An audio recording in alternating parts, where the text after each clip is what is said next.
This is Kiara, and you are checking out the 3 Count podcast.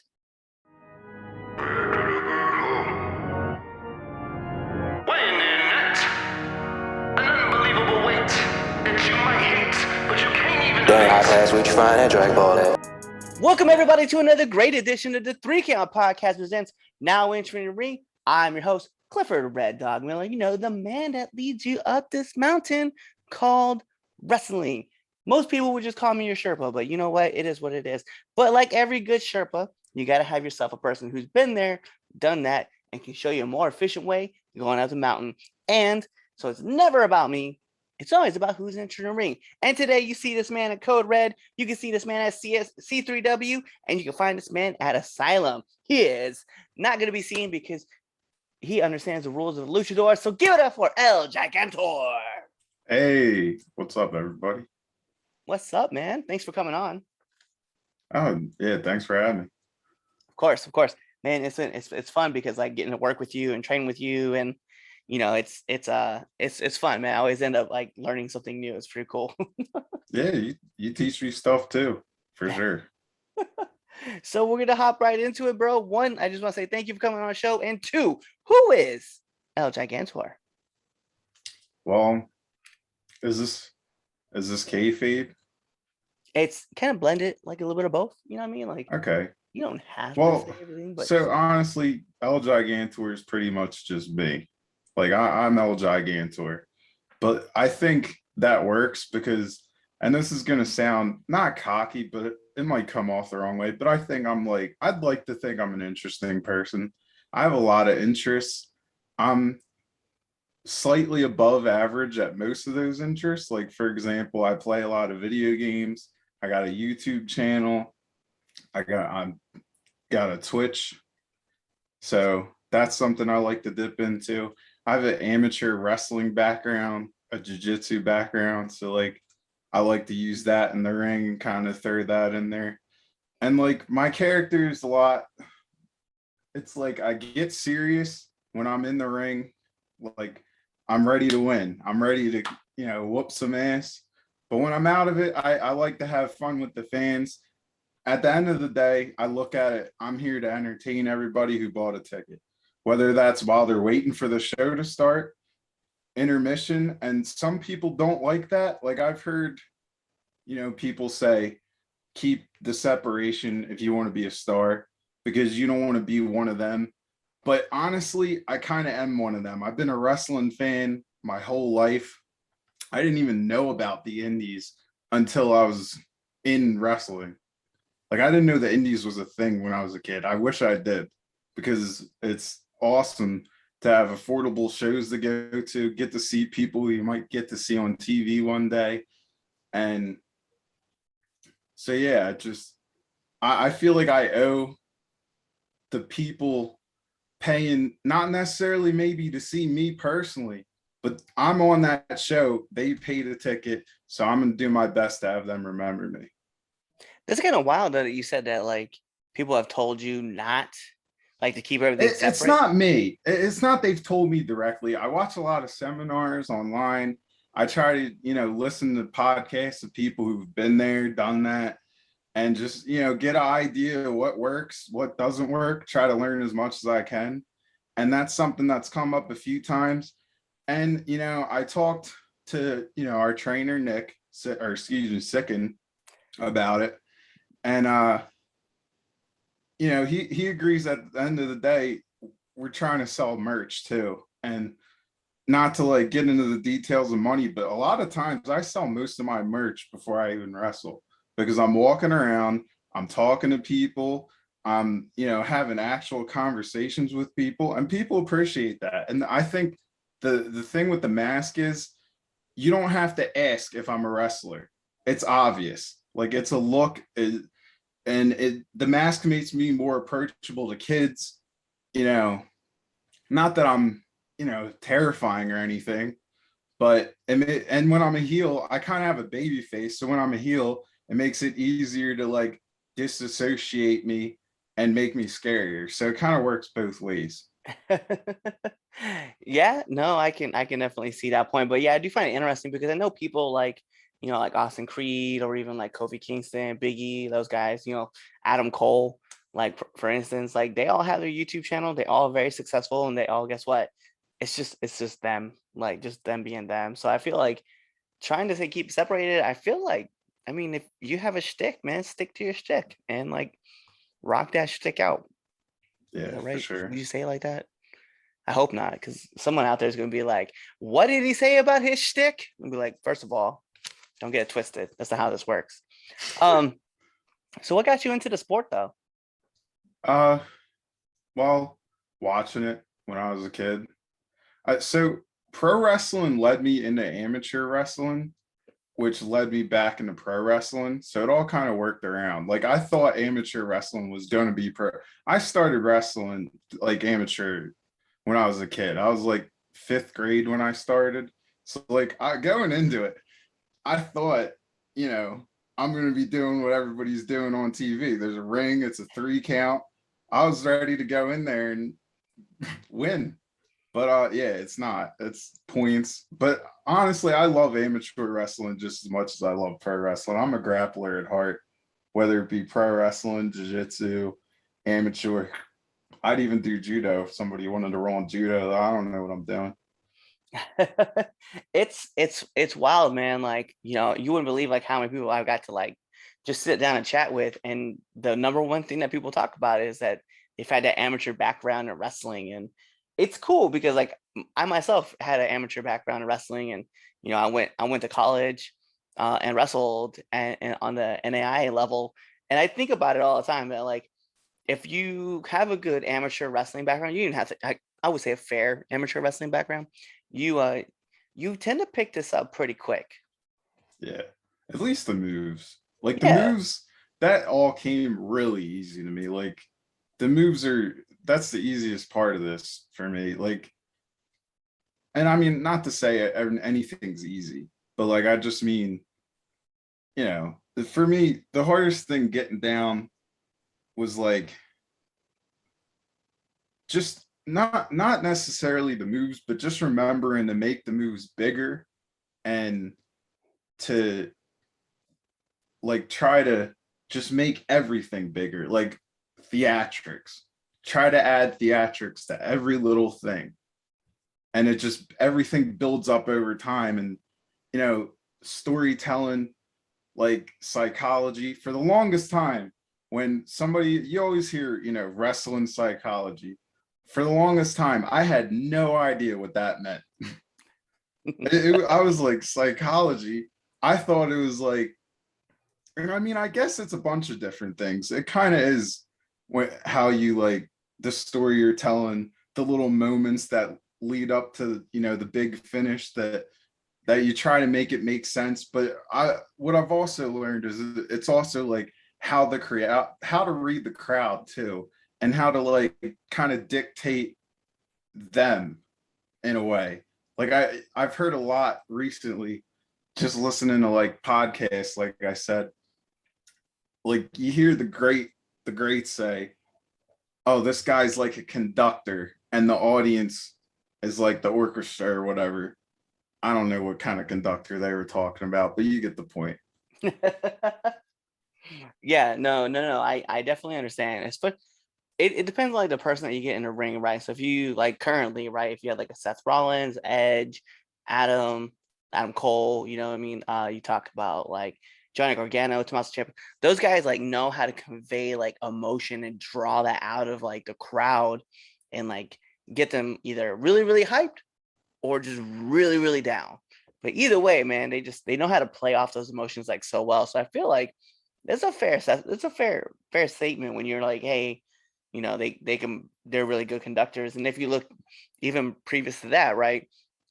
We can talk about Ricky Steamboat, we can talk about Nick Bockwinkel, we can talk about Ric Flair, we can talk about all those, like, I don't want to say older generation because it's not fair, but you could look at that generation of guys and they knew exactly how to pull out certain emotions that they needed from the crowd. So no, I definitely feel like it's a fair comparison as far as like certain wrestlers being conductors of just like a really good band. Yeah, for sure. So let's jump in, man, because I know you probably have one of these, and I need to know, man, what's been a worst bump you've ever taken? That's tough. Oh, honestly, my bumps aren't that bad. It's usually me getting hit with something that sucks. But if I had to pick a bump specifically, I haven't really. I guess a face plant would count as a bump because it was supposed to be a back bump. So I got this was in training, and so this guy came in as a guest, and it wasn't. I don't even remember. I don't think it was really anybody's fault, but we botched the move. He was doing a head scissors from the corner, and it was like a sideways head scissors. I don't really remember it too much, but all I know is I face planted directly on my forehead, and I got mat burn on my forehead, and my forehead felt like it was on fire for like 3 days. Damn. Oh, to be a fly on the wall and watch you do that, man, that I probably would have died laughing. Yeah, it sucked. Oh, I can imagine. Matt Burn is not fun. And Oh, it's wild because like even for me, like right now, like I just have like burnt, like because I, when we go to training and stuff like that, I'll be sliding in and out of the ring without knee pads. So like yeah, my yeah, knees are like always torched. Like I'm lucky I have hair on my knees, like from sliding in and out of the ring so much. maybe shave your legs. I probably should. Then I'd have a really mad wife at me for being like, why did you shave your legs? Don't ask. Don't ask. I don't know. So I'm curious, man. You did say that you don't take really bad bumps, but you do get hit with something. What's the hardest you've been hit? All right, so what this might have been my second show ever. It was an asylum show. Uh Johnny Cross was the champ at the time, and I was doing a spot with my tag team partner at now, Alora. We were rivals at the time, and I had her in the ring. I had a chair on her neck, and I was up on the second rope getting ready to jump, and Johnny Cross runs out and he does a fucking pay. Sorry, can I curse on here? Yes, you can. Yes, you Okay, can. he does a Pele kick or whatever I forget what it's called. What is it when you kick behind you? Like I'm trying to think who Oh, like a does it. scorpion kick? I don't know, You but come he over the kicked top? behind him and he wasn't looking at me, and I was up on the second rope and he like hit me right in the jaw. But that wasn't really that bad. So like I took the bump. The bump was fine, but I had to run in to Shay and Crazy Shay and Sinborn's match like a few matches later. So first off, kind of a side note, I'm getting ready to run in. I'm waiting for, my time to run in. And I'm in the parking lot and there's somebody in the parking lot and I just hear like, and so there's a guy standing next to me and I'm like, yo, what's that sound? And he's like, they're headbutting each other. And I look in the ring and Sinborn and Crazy Shay are sitting on chairs, headbutting each other. And I can hear it from the parking lot. So I run into this match. I forget how, but Shay ends up on these fucking rafters that are like 20 feet in the air. And I got to catch him. And so he knocked me down. I'm getting up and my mask is messed up. So I go to fix my mask and I turn around and I'm like, holy shit, I hope he doesn't jump yet. And I just feel something hit my jaw. And it was his foot. And that's how I caught him. And also that was the same spot that Johnny Cross hit. So the next day my jaw was sore the whole day. And I didn't know if it was from Johnny or Shay. I actually had the opportunity to work with Alora. Well, when this interview comes out, it'd been a few weeks ago. But for us, it would have been on the second of October. Okay. Yeah, a lot of fun. And then I know I had my own run in with Crazy Shay as well. And Crazy Shay was like, I want to work him because he looks like he'd be a lot of fun to like do stuff with. I was like, sure. I was like, let's have fun. I don't care. All right, man. So I got to know, man, what's been like one of the hardest lessons you have had to learn in the sport? Oh, I don't know. Honestly, I've had it pretty wouldn't say easy, but I've had a lot of lessons taught to me pretty early on. I had good training, and I mean, I haven't had like any situations that have been super bad. I just, it's just like you gotta learn, you gotta keep trying to get better, I think is the big thing. And that's like watching wrestling, trying to learn from other people, training, even drawing from things that aren't wrestling. You got to constantly adapt, constantly look for who your character is. One day, even like maybe if you get stale, switch up your character. I might not be El Gigantor forever, but that's something I'm okay with because you got to stay, relevant. And not that I'm relevant yet, but you got to like keep evolving and not get stagnant is probably the biggest thing. And the other thing is this isn't necessarily a lesson from wrestling, but there's kind of this culture where you don't it's like frowned upon to be happy for other people and like be fans of other people. You get shit if you're like, not always, and not everybody's like this, like, but there it does exist where it's like, oh, you're cheering for your buddy fucking Mark or whatever. And it's like, I don't know, man. I think that shit's ridiculous because we can all make money together. There's plenty of fans of wrestling. Wrestling is in a great place right now with tons of talented people. And it's okay to acknowledge that. And it's kind of ridiculous, I think, to not acknowledge it and to be like, oh, I'm a wrestler, I'm better than all these other people. Who do I have to be a fan of? Like, so, and I mean, obviously a lot of that is characters for some people, but some people actually think that way. And I don't know. I think you got to be willing to make friends, and not everybody's here to stab you in the back like you might hear. Like there's people that I legitimately talk to every single day that I met through wrestling that I wouldn't have met any other way, and they're like my best friends.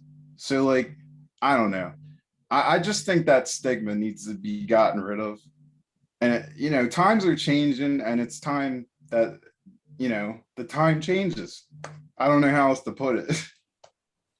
No, you're not wrong. And I'll be honest, man, it was something that I learned at in training as well as learning it in seminars, right? Is that, you know, we're all marks. We're all marks. Like every person out there throws a super kick. Guess who they probably got it from?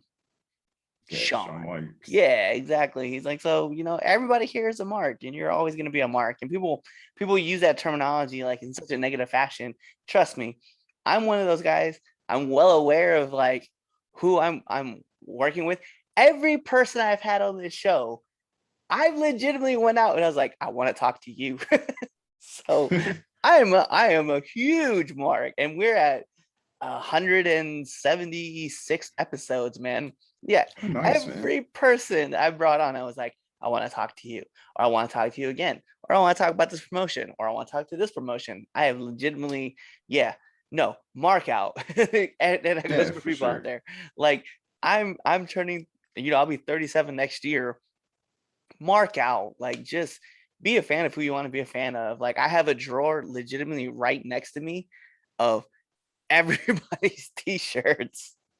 Just Yeah. everybody And that I was like, yeah, especially if it's your boy too, or oh yeah. girl, like support your fucking friends, man. Like for example, my buddy Connor, he's the ref at Asylum. He's a ref with his own entrance. Every time this man comes out, I'm out there cheering my ass off because you got to. You got to support your boys. Oh yeah. No, definitely, definitely, definitely. I know, like because everybody, anybody who watches the show knows that Chaz is the other half of the Three Count podcast, right? So Yeah. he's in pure ignorance. And while that is a heel team, guess who's like right outside or in the back, just like vibing out, getting excited for the team. Like trust me, support your friends and support them no matter what. Like just be a mark. Be a mark for Yeah. whoever. And be a You mark don't for always yourself. have to do it in front of the crowd because like some places that's not appropriate. But you know, don't be jealous of people. And I get it is a competition in a way because everybody's fighting for a spot, Right. but that doesn't mean you have to be malicious or mean or jealous. Right. Right. Yeah, jealousy is ugly. Like take that shit away. I pop whenever I see all my friends and whenever I see them working or wrestling somewhere. Like it's cool. Like, a lot of people that we got to see on AEW Dark, right? Some of those, you make really good friends and then you're happy for them. And then the cool part about it too is even for me, like I see a bunch of my friends up there and I'm just like, you know what? I'm not jealous of them. I just know where I want to go and compete with them. So Yeah, for you sure. gotta change the way you're looking. Like, yeah, we're all in this together and we're all like, it's obviously like a big dance and we're all trying to make sure that we're safe and stuff. But at the end of the day, man, like we could all work that same path. We could all go that same route. Just, you want to work harder, get there. It's Yeah. just crazy to me that people get upset and jealous of things that aren't even in your wheelhouse, like or control. So mark out. That's what I guess that's my point too as well. Yeah, I agree. So I'm curious, man. And that's great, kind of a lesson to learn. I guess that kind of works as well as advice for like upcoming wrestlers. But I'm just curious, what would be your advice that you would give to upcoming wrestlers? Mm. Don't let other people dictate your character or what you're doing. If you don't want to do something, it's going to show. And that's not like, and that doesn't mean, the promoter asks you to do something, go, oh, fuck off. I ain't doing that. Like, you got to have an open mind and it's got to work both ways. But at the same time, if you really, really aren't comfortable doing something, it's okay to say no. And if, the promotion or whatever doesn't use you after that or whatever the case may be, then it's just not for you. There's other opportunities out there. If you work hard to find them, they'll come. I like that. I like that. And it was something, it's funny because like you've actually witnessed like just me from like the past year, like I had that serious kind of like tone and that serious kind of walk and like talk and like I tried to make like my character as tough guy, quote unquote, as I could. And I just realized like I was forcing it way too much. I was like, I had to Yeah. turn the dial for it. I was like, it's not working for me. And to be fair, our trainer also noticed it too. And he was just like, what do you want to do? And I was like, talk shit. Let's go. Yeah, for sure. So the same thing was with me. Like I started off as well, no, honestly, my original trainer was Shay. He let me be who I want to be, but I had whispers in my ears and certain promotions I went to tried me as a heel monster that couldn't talk. And for whatever, and I've had it suggested to me a bunch of times, but here's the thing. When I'm a heel monster that doesn't talk, and it might be a flaw of mine, but I don't end up as a heel. I end up as a baby face because people start cheering for me because all I could do to get heat is roar at them. And when I roar at them, they roar back. And like I said, man, I'm an entertainer. I'm here to get a reaction out of you. If I could just roar and you're going to roar with me, I'm a baby face. Like, nothing I could do about it. I low key just want to run like a tag spot with you one time where like you roar at the crowd and I jump on your back and roar and then flip over the top rope by accident. Like I was just falling. Like Yeah, I like comedy spots too, man. I like oh getting yeah. the laugh. I think wrestling has a lot of room for different ways to express yourself and different types of matches. And I think the best wrestlers have a range, like actors have a range. Like there's the really best ones can be funny, they can make you cry, they can have you, wanting to get in the ring to fight them or get in the ring to, fight the other guy. Like there's a range of what you're trying to do and different ways to do it. And I think that's being shown now, more than ever. Like with gimmicks like Orange Cassidy, you know, it's not really a gimmick, but like there's a match going around with the Invisible Man and like I forget what the other dude is called, but like that's Invisible funny. Stan, Yeah, baby. that's funny as shit. Like I love stuff like that. I've seen matches where they're like kind of breaking the fourth wall. And I think, and I've always been a fan of hardcore matches. So like there's that, and then you got your great technical matches. I could go on and on, but my point is there's so many different styles, so much awesome stuff in wrestling. Yeah, I don't know where I was going with that, but that's where I'll finish it. Yeah, no, you're right though. Like the thing about wrestling is that there's something in there for everybody, and like even though your character may be directed to go one way, don't just because people keep saying that you should go this way and you don't want to, you don't have to. You can go this other way too. And you're right. There's literally a promotion out there for everybody. Like everybody. Yeah, there's so many promotions. I was listening to Danhausen talk about a promotion in Cleveland that they pretend that they're 1920 wrestlers, like characters, like character rest. I was like, man, I just want to be a part of that scene. And I could only imagine like they're filming it in black and white with like a turn camera. Yeah. That's what I want to see. So, all right, man, seeing how you've relatively been around and stuff, I need to know one do and one don't of the locker room. Uh I haven't been like really bad locker rooms. Like most of the locker rooms I've been in have been really chill. Like I've never seen a fight break out or anything crazy. So like I don't have really anything extreme to say, but I would just say, be polite to people. Your classic treat people how you want to be treated. And as far as don'ts, um, I would say when you're shaking people's hands, don't bother people who look busy because like and trust me, I've been there. It's hard to tell. Like, but like if a dude's, like a big name or something's walking towards the concessions to sell merch and they look serious, maybe don't bother them right then. They're going to go make money. And you don't want to that's might be a bad example. But there's just like there's a time and a place, and there's just sometimes places where it's inappropriate and you just need to wait a minute and catch them in the locker room or something. Because Yeah. not everybody knows that. That's why I say that. That's good. I you wouldn't be surprised like how many times I've heard like just for lack of a better, just fuck off for a little bit and then come back. Cause like two wrestlers could be talking about a match, right? And you're just Yeah. standing there awkwardly waiting to shake somebody's hand. Like, nah, man, just fuck off for a little bit, come back and catch them when they're like not as busy. Dude, also, it's not a huge deal if you don't catch everybody every time. You're not going to.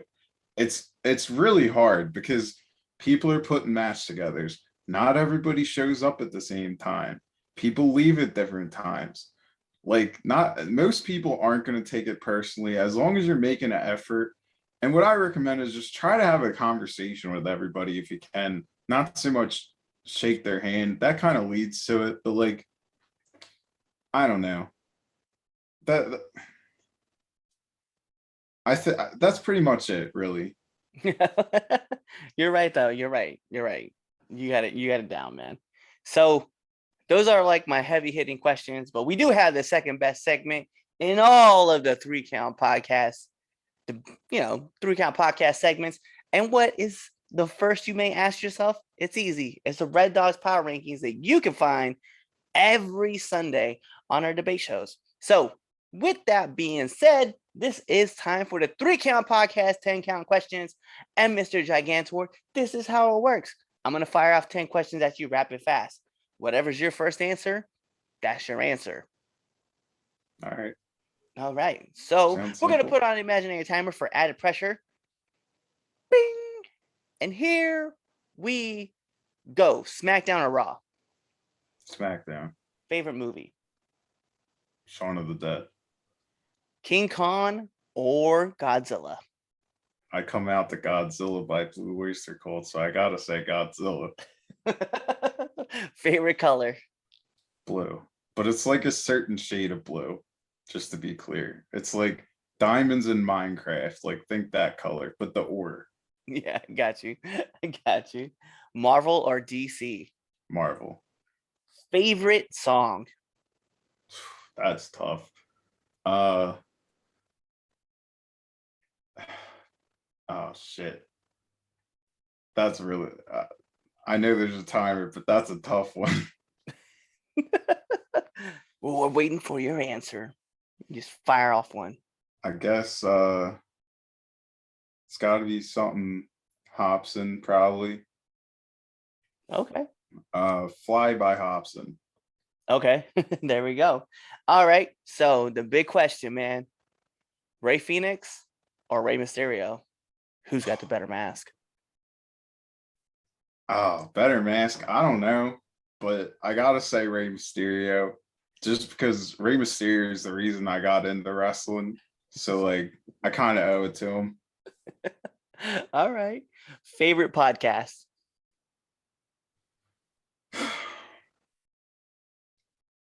Oh man, I listen to a bunch, so it's hard to say. It really depends on the guest.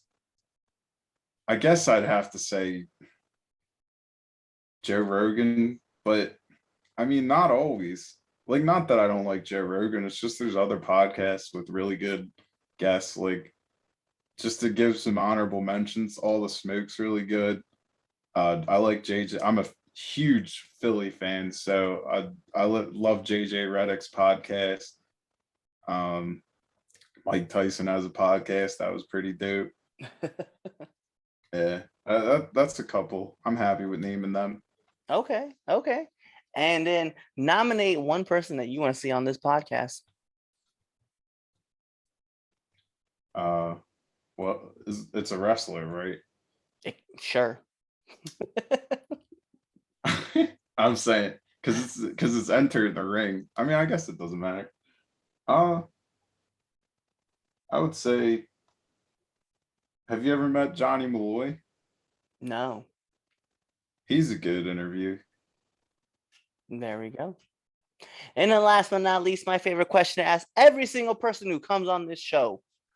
Favorite curse word? Oh, that's hard too. um, my favorite curse word, I'm not gonna say it because it's probably one of the worser ones, but it's the C word. And it's because when Australians and like New Zealanders and British people say it, I find it hysterical. Not when they're actually calling somebody that for being that, but like when they just say it so automatically and it pops me every time. No, yeah, definitely. Whenever there's nothing wrong with calling someone to see you next Tuesday. We'll just put it out that way. My favorite way of saying it, Crazy Shay said this to Laura once, which is fucked up, but he was kidding. He said, "You're being a cunt. Continue to the next page. Bitch, you're being a bitch." I fucking died when I heard that. I thought that was great. Yeah, actually, I like the way you said. I like that setup. That's actually really good. I may have to hit somebody with that just randomly. Oh, I may hit crazy. If Crazy Shay and I ever run a match, I may just hit him with that because that may be the way to break him. Because it's funny. Like I love like it's always something whenever you cause someone to like crack like in a ring and they're smiling but they can't really smile but they're like trying not to. I genuinely like I die laughing, and we could talk about like post show because you guys don't get to see all that cool stuff. We can talk about post show about some things that happened. All right, man. So last but not least, the only thing I need from you though is to let our viewers and our listeners know where they can find you. Okay. Got a lot of them. Facebook, World's Biggest Cruiser, or look up L Gigantor. Instagram, L_Gigantor, all lowercase. Twitch, L Gigantor. YouTube, L Gigantor. I'm trying to build a brand, so kind of everything has the same name here. So I'm pretty easy to find. Nice. Instagram too. Nice. Oh yeah, I said Instagram, but yeah, you guys get the point. Yeah, no, that's really cool though. That's what you got to do. You got to build the brand up, man. Also, you should go on Linktree and just link it all up, and then people will just find you easier that way. Yeah, I didn't even know that was a thing. That's a good point. We'll talk more about a post show. So, and they don't even pay me. They need to start paying me to do this stuff. Anyway, so that's it, man. We gotta take it home. We gotta go home, right? So this is the finish, because that means this is the 3 Count Podcast presents Now Entering the Ring, and I am your host, Clifford Red Dog Miller, the man who leads you up this mountain called wrestling. That's right. You could call me your Sherpa, but like every Sherpa, you got to find one that's been more experienced, has been to the top before, and can find you a more efficient way to get there. So you guys know what to do. Tune into the next episode and be there, or like El Gigantor, you just wait till this episode ends. You wait till the outro, and then you pick another episode. Peace. What's going on, 3 Count Nation? I'm Clifford Red Dog Miller with the catchphrase. But what I really want to do right now, go to twitter.com, right? Go over there, find us at the 3count_pod, give us a follow, give us a like, give us a comment. We want to talk to you guys. Go to IG at the 3Count Pod. Give us a like, give us a follow, leave us a comment. We want to interact with you. Go to youtube.com, give a subscribe, turn the bell on, turn the notifications, leave a comment. We want to talk to you. Go to anchor.fm/the 3Count Podcast, and in there, you can leave us a message, and we will talk to you. Basically, what I'm trying to tell you is that we want to talk to you. We want to have fun with you guys, and we love listening to what you guys have to say. Also, one thing I need you to do for me, the 3Count Podcast also has merchandise. At prowrestlingtees.com/the 3Count Pod. Please go buy our t-shirts. We love you guys, and we hope you love us too. So show us some support, please.